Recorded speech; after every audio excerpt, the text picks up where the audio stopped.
Ladies and gentlemen, I am KageKaze, and I'm taking a look at Mechwarrior Online, primarily because of the release of the latest patch, patch number 1.1.161. A patch with a lot of ones. This has got to be important. Well, as a matter of fact, it is. There are some nice features in this patch, including one that has been highly anticipated, and that is the new social tab here. In groups, I can't, of course, make one right now or demonstrate it, but you notice now when I hit the group button, you have two options, a 4-player and an 8-player maximum team. This is the feature that everybody has been asking for.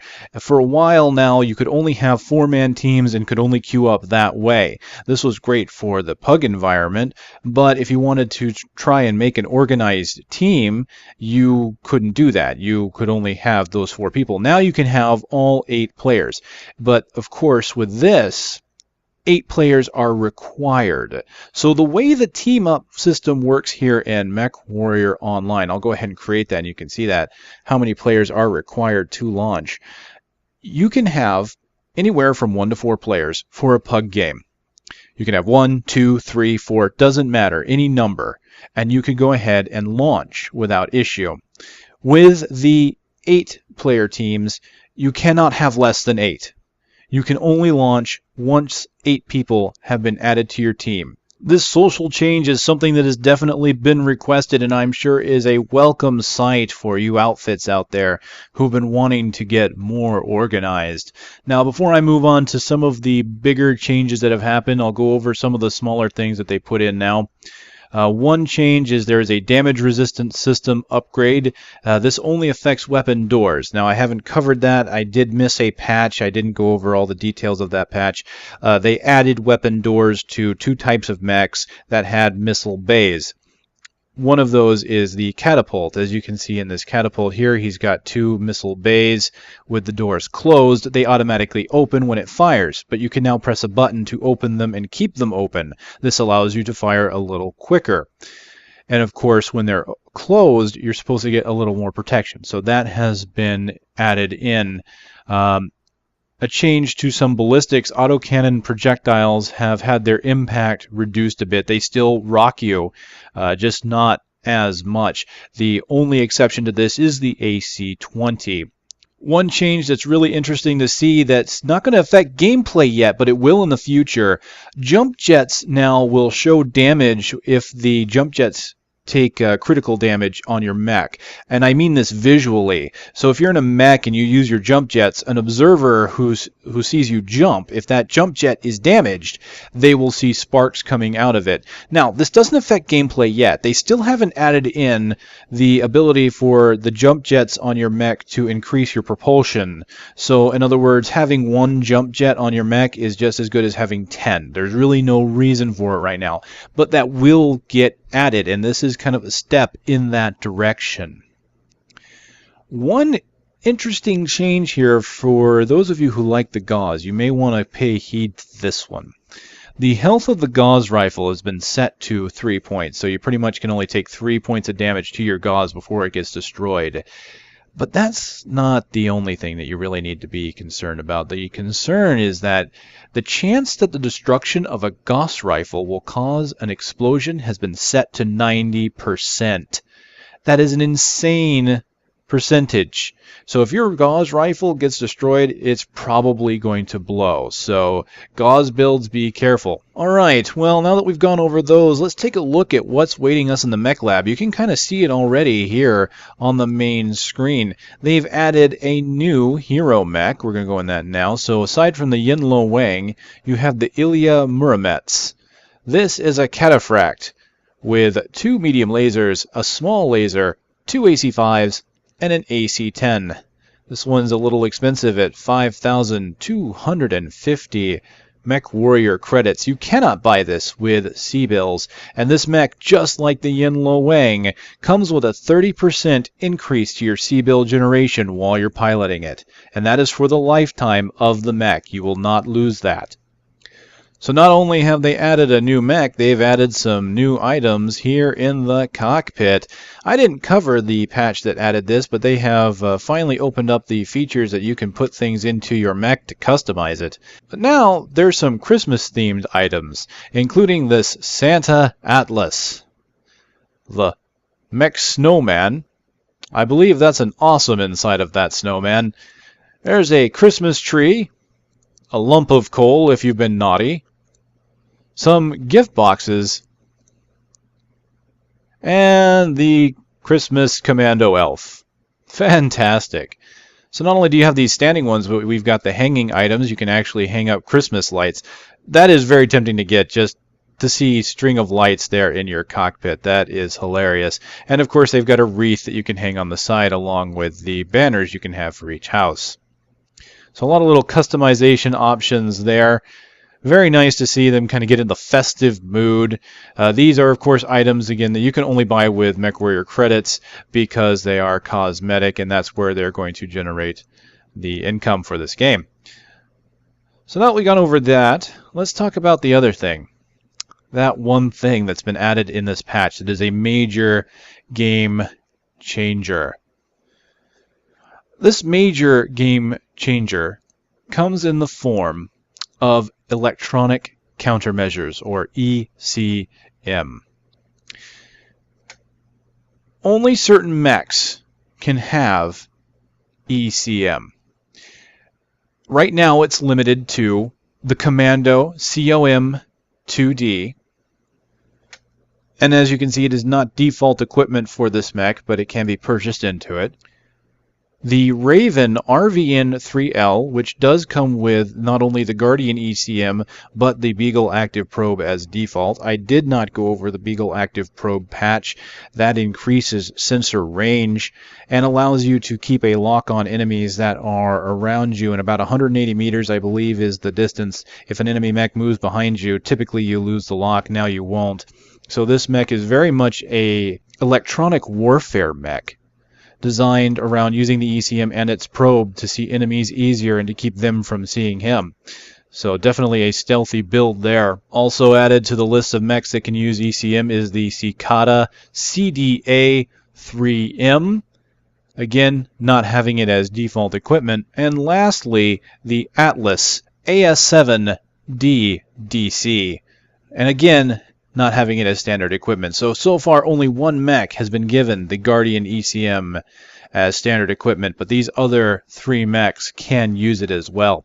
This gives you a nice variety of 2 lights, a medium, and an assault. Unfortunately, no heavies at this time can use the Guardian ECM suite.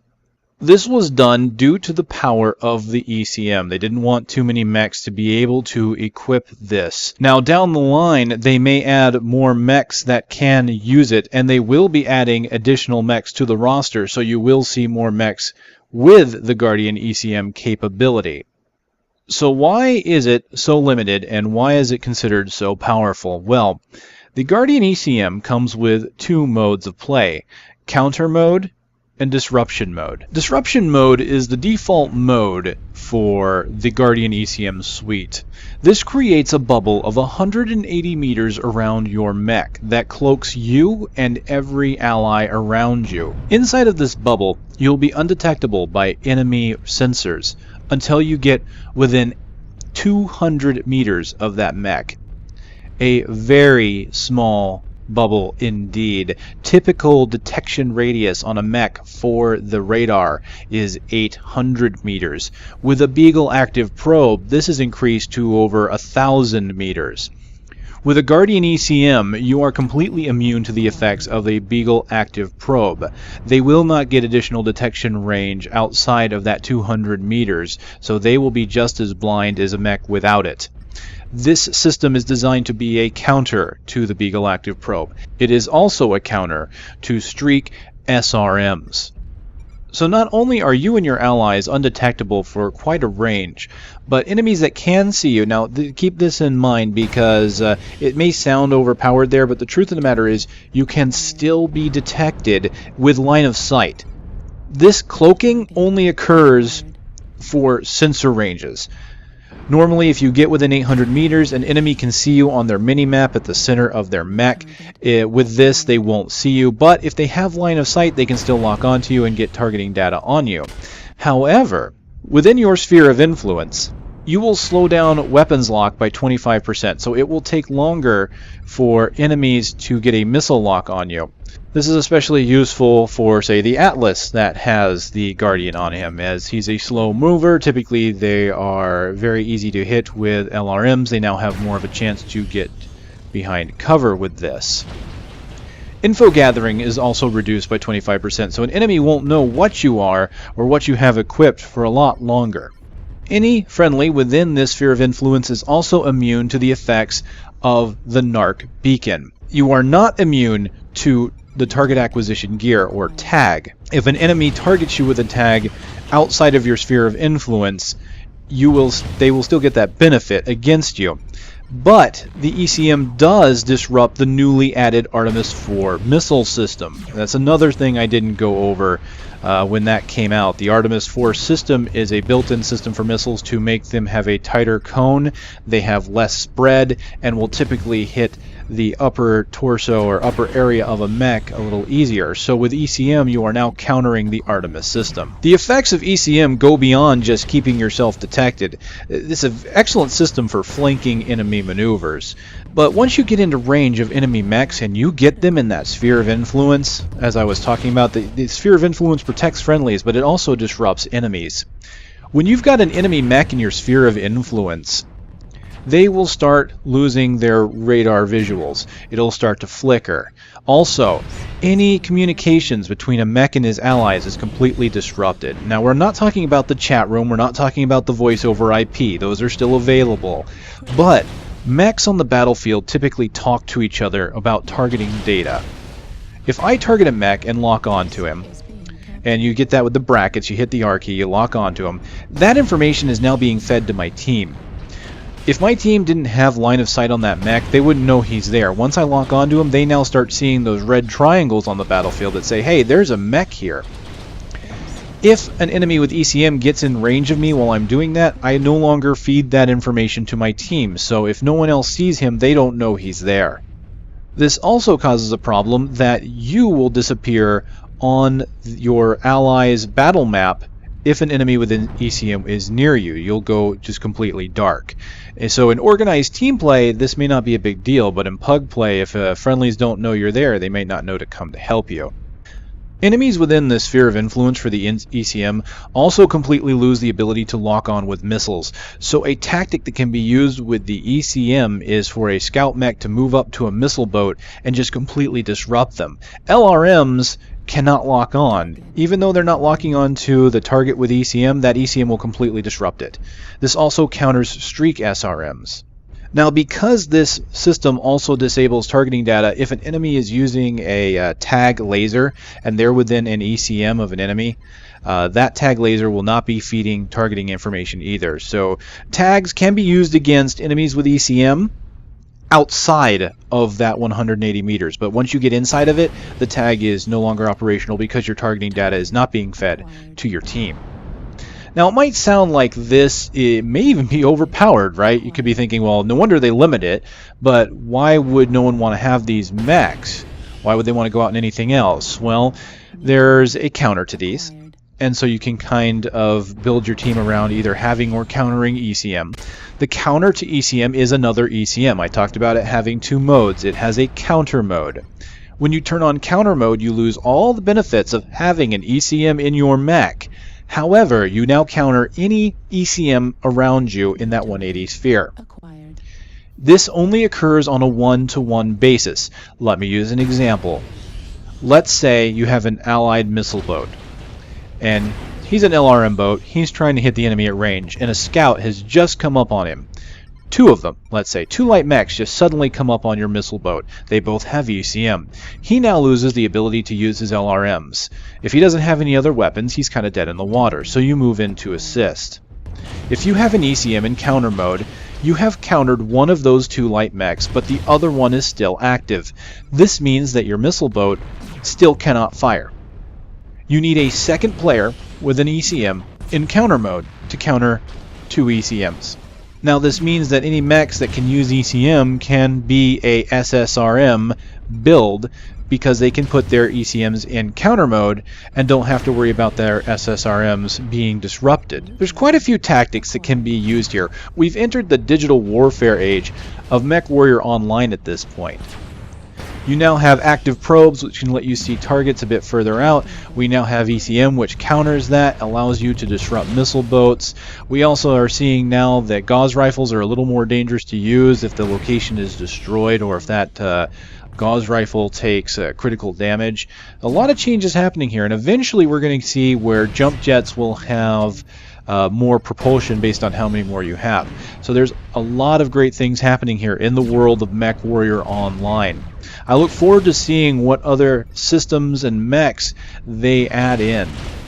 Ladies and gentlemen, that's been a review of the Mechwarrior patch that just came out, patch 1.1.161. I'll see you out on the battlefield. See you next time.